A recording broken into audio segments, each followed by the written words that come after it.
Reactions Matter by David W. Searcy, Jr.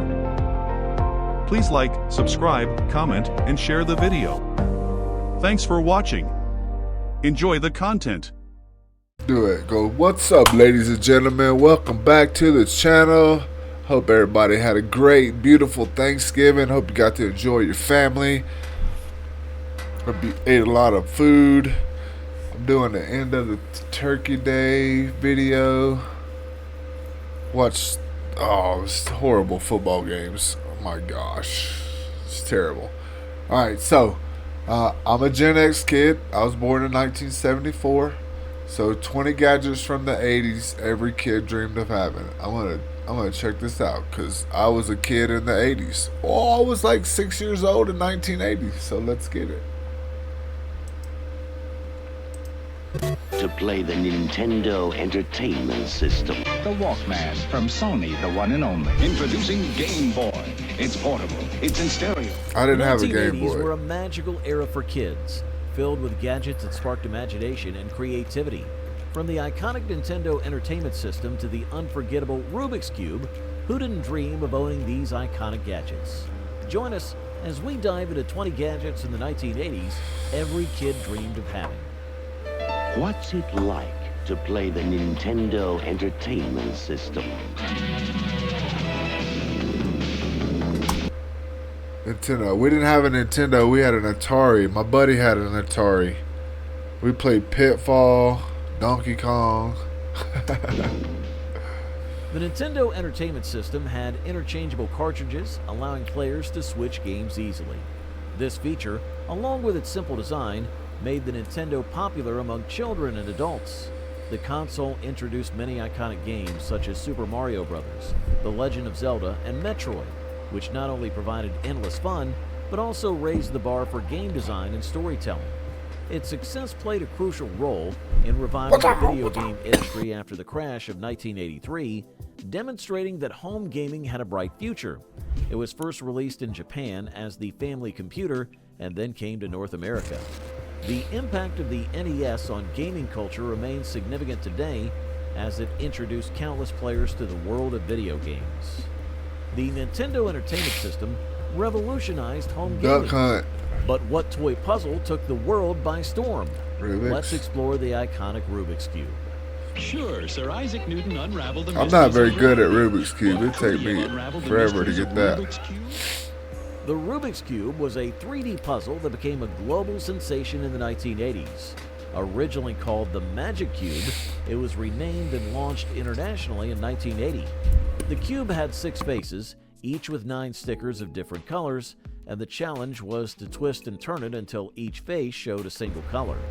Both kids and adults were captivated by the Rubik's Cube, which quickly became a symbol of the decade. Its appeal came from being simple yet complex. It looked easy, but solving it required skill and patience. The puzzle's popularity led to many competitions and even created a new sport called speed cubing, where people raced to solve the cube in the shortest time possible. This combination of challenge and fun allowed the Rubik's Cube to leave a lasting mark on popular culture and sparked a fascination that continued well beyond its initial release. The Rubik's Cube. Did y'all play with the Rubik's Cube? I did. I had one. Probably had more than one, I'm sure. Couldn't solve them. I would tear them apart and put them back together or peel the stickers off. And so I did it. I was good at tearing them apart, but I couldn't solve them shits for nothing. Is Optimus Prime, battle headquarters and leader of the heroic What? Autobots. Transformers action figures quickly became popular among kids. These Facts. special toys could change from robots into vehicles, animals, and other things, sparking endless imaginative play. The idea came from Japanese toy lines like Diaclone and Microman, which Hasbro adapted into the Transformers brand. The exciting story of heroic Autobots fighting evil Decepticons captivated children. Characters like Optimus Prime, who transformed into a truck, and Megatron, who turned into a gun, became well known. The toys were not just fun, they featured intricate designs and detailed transformations making them sought-after collectibles. Transformers action Yeah, they were figures pretty were cool. part of a larger universe that included comic books, television shows, and later, blockbuster movies. This multimedia approach helped solidify their place in popular culture. By the end of the 1980s, Transformers had become a worldwide sensation with millions of figures sold across the globe. Who's your favorite Transformer? I think I'm a Bumblebee, but of course back in the day it was Optimus Prime because of Optimus Prime.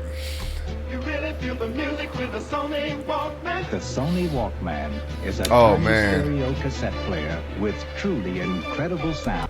Well, you guys don't even understand. These kids nowadays don't even understand. This was revolutionary. We could walk around and listen to cassette tapes. Oh, then they came out with the CD version. Oh, that was just as good. The Sony Walkman changed how people listen to music by introducing a portable cassette player that let kids take their favorite songs wherever they went. Before this, music was mainly enjoyed at home on big stereo systems. Big The ones, too. Walkman made music personal and mobile, marking the start of a new era. The original model, the TPS-L2, was small and came with lightweight headphones, making it easy to carry. Look at It the... quickly became a symbol of youth and freedom in the 1980s. Kids loved making mixtapes and playing their favorite songs repeatedly, whether on the bus, at the park, or hanging out with friends. The Walkman's popularity came not only from its portability, but also from its high-quality sound, which was not available in other portable devices at that time. The Walkman transformed music into a personal experience, but what toy made storytelling just as magical? Let's explore Teddy. The Walkman. Man, that thing was awesome, bro, because you could just walk around. But did you see the headphones? Because they were funny. They ain't nothing like we got now. It's just... Oh, Sony was the best. Sony's got the best entertainment system, in my opinion. Ruxpin next. Hi, my name is Teddy Ruxpin. Teddy I want you Ruxpin. to meet my friend. Teddy Ruxpin was an animatronic bear created by Ken Forsey, who had experience with Disney animatronics. Launched by Worlds of Wonder, it could talk and move its eyes and mouth while telling stories. Teddy used cassette tapes, with one track for audio and another to control its movements. What made Teddy Ruxpin special was its ability to engage children in storytelling in an interactive and magical way. Kids could listen to adventures while watching Teddy's lifelike expressions, making story time more immersive. The toy quickly became a beloved companion and was the best-selling toy in 1985 and 1986. Teddy Ruxpin wasn't just a toy. It became a cultural phenomenon, inspiring a too old cartoon by then. series and various merchandise. Despite competition from other toys, Teddy Ruxpin's unique blend of technology and storytelling ensured its lasting impact on 1980s pop culture, capturing the hearts of many children.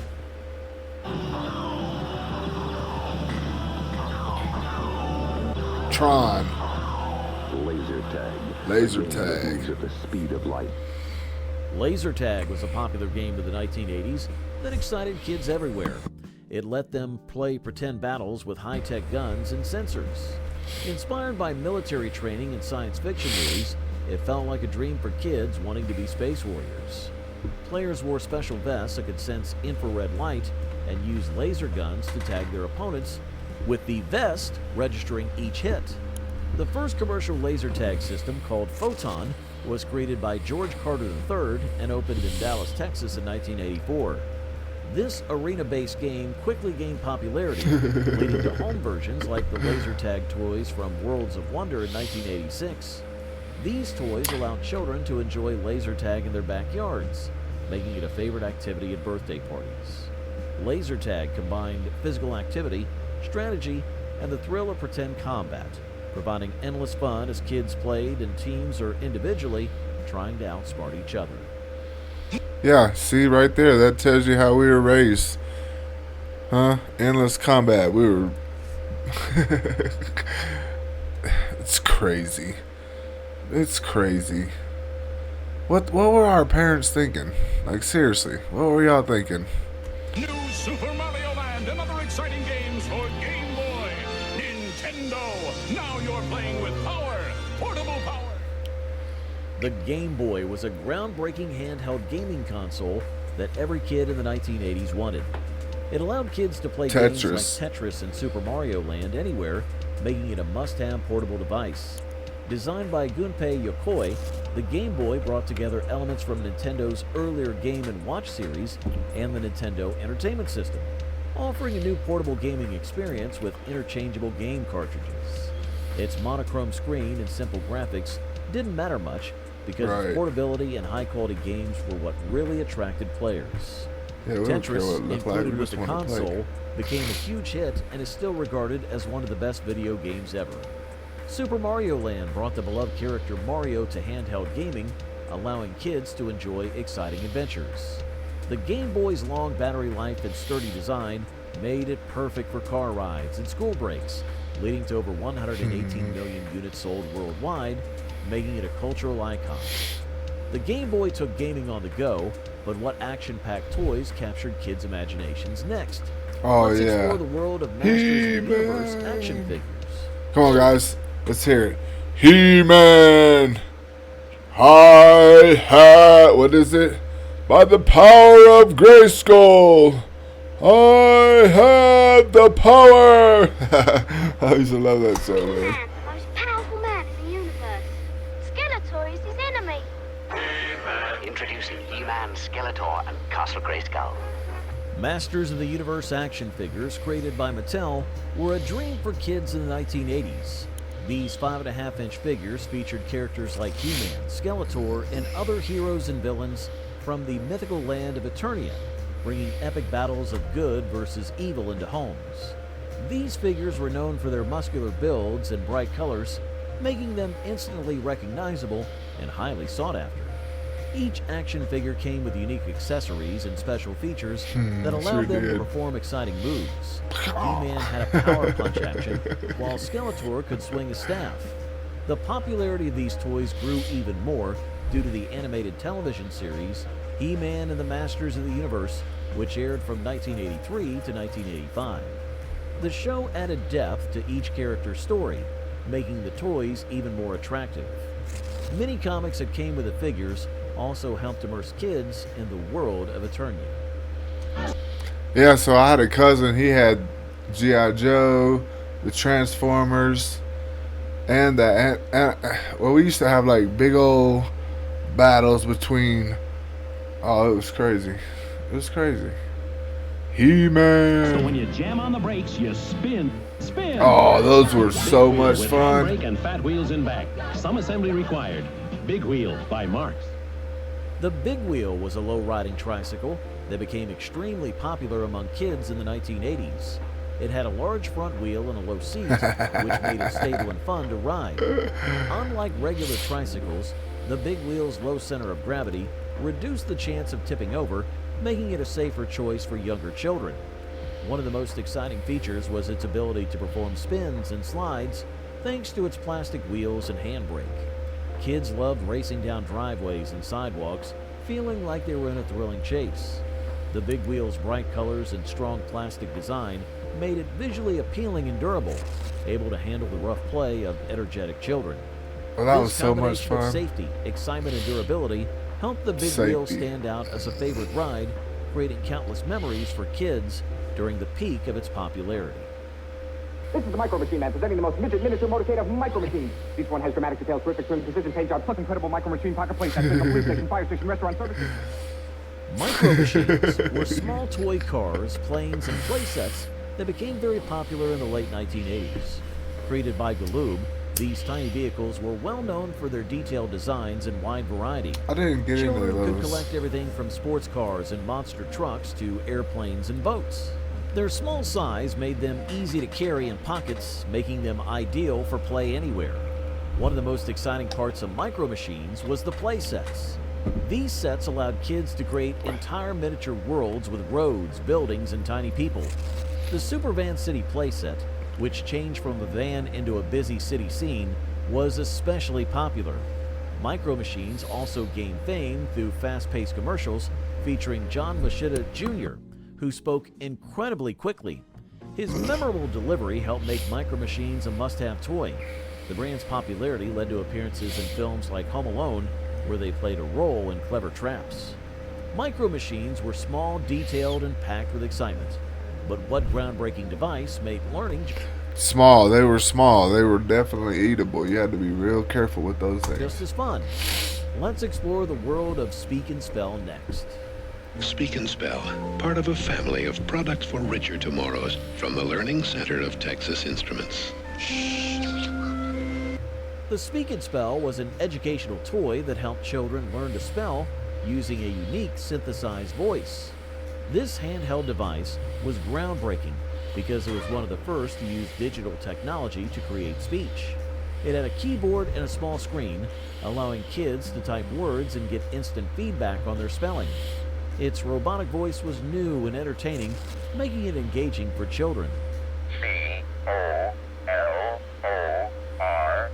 You can spell from Texas Instruments. Spell with it. Correct. The device included several game modes like Mystery Word and Secret Code, which made learning enjoyable and interactive. It also had interchangeable cartridges, which provided more vocabulary and new challenges. The Speak and Spell became a cultural icon, appearing in the movie E.T. the Extraterrestrial, where it helped the alien communicate. Its impact on educational toys was significant, as it successfully combined learning with play in a fun and effective way. Yo-yo.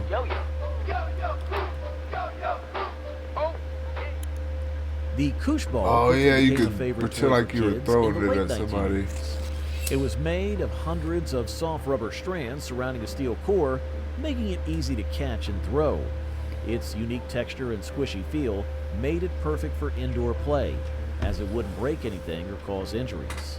Scott Stillinger invented the koosh ball to help his children learn to play catch. Traditional balls were too bouncy and hard, while bean bags were too heavy. The koosh ball was soft enough to avoid bouncing away, but light enough for small hands to hold. The name koosh was from the sound it made when caught. Its popularity grew, and it became a common sight in classrooms and playgrounds. The toy's success led to over 50 related products, including koosh key rings and yo-yos, making it a versatile and safe option for various games and activities. Glowworm is huggable, snuggable, Glowworm. lovable. Glowworm's your good night friend. So I'm like the oldest, like all my cousins and brother, sister, they're all younger than me. I'm like the oldest. I'm like the firstborn of all my mom and dad's side of the family. So I got to see all the kids playing with this stuff. Some of this stuff I was too old for. It was a soft for. plush toy that looked like a worm in pajamas. It had a special feature that made it different from other stuffed animals. Inside its body was a battery-powered device that lit up its vinyl head when squeezed, creating a gentle glow. This comforting light helped children who were scared of the dark, making the glowworm a favorite bedtime companion. Its popularity led to a whole range of products, including the musical glowworm and glow bug in 1984, as well as the glow butterfly in 1985. These toys were popular not just in the U.S., but also around the world. The glowworm's success came from its ability to serve as both a cuddly toy and a nightlight, providing a sense of security to young children. Despite safety concerns about its materials in the mid-2000s, the glowworm remained a nostalgic symbol of the 1980s. The glowworm lit up the 80s with its comforting glow, but what toy had kids bouncing with excitement? Oh yeah, that thing was so much fun. Next. The pogo ball, because pogo stick. Yeah, so this was so much fun. That's commercial! Check out the new Pogo Ball Blaster with a hot new look and a bigger bounce! The pogo ball, also known as the Lolo ball, was a popular toy in the 1980s that provided endless fun and exercise for children. Invented by two Belgian men, it became a massive hit when Hasbro began producing it in large quantities in the mid-80s. The toy had a sturdy plastic platform with a rubber ball in the center. Kids stood on the platform, balancing their weight on the ball, and hopped around like they were using a pogo stick. The pogo ball was more than just a toy. It encouraged physical activity and helped children develop their balance and coordination. Its unique design and the challenge of mastering the bouncing technique made it a favorite among kids. The toy was so popular that many adults joined in on the fun, enjoying the playful activity alongside their children. Well, let's not get it twisted. Hold up. Let's not get it twisted. Adults use the kids so they can continue to act like kids, especially the dads. That's just all there is to that. But that ball was fun. Carrots for Cabbage Patch Kids. The Cabbage Patch Kids. Each doll is different, and you can pretend to adopt them. Cabbage Patch Kids, introduced by Coleco, became one of the most famous toys of the 1980s. These soft-bodied dolls had unique, adaptable personalities and were created by Xavier Roberts, a young artist from Georgia. Each doll came with a birth certificate and adoption papers, making owning one feel special and personal. The dolls had distinctive round faces and big eyes, inspired by Roberts' earlier handmade creations called Little People. The craze for Cabbage Patch Kids was immense. Parents waited in long lines and sometimes fought in stores to buy one. By the end of 1983, nearly 3 million dolls had been sold, yet demand still far exceeded supply. Clever marketing and the emotional connection children felt with their adopted dolls fueled their popularity. Cabbage Patch Kids were more than just toys. They became a cultural phenomenon, appearing on television shows and movies, and even having their own animated specials. They had the Cabbage Patch Kids and the Garbage Pail Kids, which was a whole messed up version of those guys. You can have fun with a new GAF Viewmaster rear screen projector. I dare any kid not to laugh. Remember, nobody laughed. The Viewmaster was a popular gadget for children in the 1980s. It allowed kids to see 3D images by clicking through circular reels, offering an early version of virtual reality. Initially introduced as an educational tool for adults, it quickly gained the attention of children who enjoyed exploring its vibrant, three-dimensional scenes. Each reel had 7 pairs of small, transparent color photographs that produced a 3D effect when viewed through the device. The reel showcased scenes from popular movies, TV shows, breathtaking landscapes, and famous landmarks. Kids could experience adventures with their favorite characters or visit distant places, all without leaving home. Yeah, it was cool. After exploring the adventures made possible with the Viewmaster, which toy sparked creativity next? Let's dive into the magical world of My Little Pony. My Little Pony. New in Ponyville? Come on, we'll show you. All my female cousins had this. This was Crystal Princess Pony. It's a magical night at the Crystal Rainbow Castle. Wow. My Little Pony figurines were very popular in the 1980s. These colorful ponies had brushable manes and tails, making them great for imaginative play and collecting. Each pony featured a unique symbol known as a cutie mark on its side, which added to their charm and individuality. Introduced by Hasbro, My Little Pony quickly won the hearts of children, especially young girls. The ponies came in various pastel colors and had names like Twilight Sparkle and Rainbow Dash, inspiring creativity and storytelling during playtime. Kids loved brushing and styling their ponies' hair and created exciting adventures and friendships for their collections. The popularity of My Little Pony expanded beyond toys, leading to animated TV shows, movies, and even video games, creating a whole world for fans to enjoy. The original toy line continued until 1992, but its impact was so strong that it was revived in the early 2000s and remains popular today. Wow. Any card. You'll probably wish you. I bet, there we go, Garbage Pail Kids. I bet if you had any of these toys and they were still in the box, they're worth a lot of money today. Terry Drinkwater explains that American children these days are obsessed with the whole disgusting deck. Garbage Pail Kids cards were a these were the grossest things, man. Like they had some, I don't know who designed these, but these were just sick. Must-have for kids in the 1980s. These collectible trading cards, released by the Topps Company, featured gross and funny characters that parodied the popular Cabbage Patch Kids dolls. Each card showcased a character with a silly and often disgusting name like Atom Bomb or Blasted Billy, and placed them in strange and exaggerated situations. The cards quickly became a hit with kids who enjoyed their rebellious humor. This was our Pokemon. This was Pokemon before Pokemon was Pokemon right here. Like the sweet Cabbage Patch Kids, Garbage Pail Kids embraced the weirdness, making them a unique and entertaining collectible. Weird, too. The front of each card was a peelable sticker, while the back included puzzles, comics, or humorous awards. Kids traded and collected the cards to complete their sets, and despite some backlash from parents and schools, the cards remained popular, even inspiring a movie and various merchandise. Oh, I haven't seen that movie. Power Wheels! Come on, let's go! Sitting tall in my Power Wheels, star of the show. Now everybody had to have a Power Wheel because this was our way of driving a car. Like we were the bomb. Like we was like, shh, we could drive like you now. Power Wheels, Power Wheels. Power Wheels. Everything was a battery-powered competition, ride-on too. Cars and trucks that became every kid's dream in the 1980s. These mini vehicles let children experience the thrill of driving around their backyards or driveways. They came in many models, including Jeeps, trucks, and motorcycles designed to look like real ones. Each featured working doors, hoods, and even FM radios, making the driving experience feel realistic. Kids could drive forward, reverse, and steer, giving them a sense of control. The excitement of Power Wheels was not just about driving, it represented freedom and adventure. Children imagined themselves on thrilling off-road journeys or cruising through their neighborhoods, all while safely in their backyards. The popularity of Power Wheels grew so much that by 1990, over 1 million units were sold each year. Alright, so right there was the first EV. Can we call that the first electric vehicle?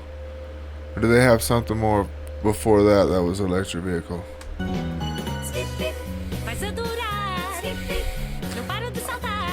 This is crazy. You hooked that around your foot and you just swung it around and jumped over it. So it's like jump rope without the rope. Skip It was a fun toy that combined play with exercise. Made by Tiger Electronics, it had a plastic hoop that kids wore around their ankles, connected to a weighted ball. The aim was to swing the ball in a circle and jump over it with the other foot, counting how many skips they could do without stopping. One of the best features of Skip It was the built-in counter on the ball, which recorded the number of skips. This made it exciting as kids tried to beat their own records or compete with friends. Skip It came in bright neon colors, making it easy to see on the playground. It encouraged kids to get outside and be active, blending physical activity with fun. Catchy commercials on television made Skip It a popular item for many kids during its time. That's too funny right there. The nun was jumping. There you go, guys. Hey, that's some of the stuff we played with in the 80s. We were excited to get that stuff, man. We were like, woohoo, let's get it, G.I. Joe. They didn't show G.I. Joe. I wonder when he came out. Alright, well, hey, thanks for being here. This is for all my Gen X people, for all you people that want to know about Gen X. We were a strange group of people, man. There ain't no doubt about it. Hey, I'll see you in the next one. Peace.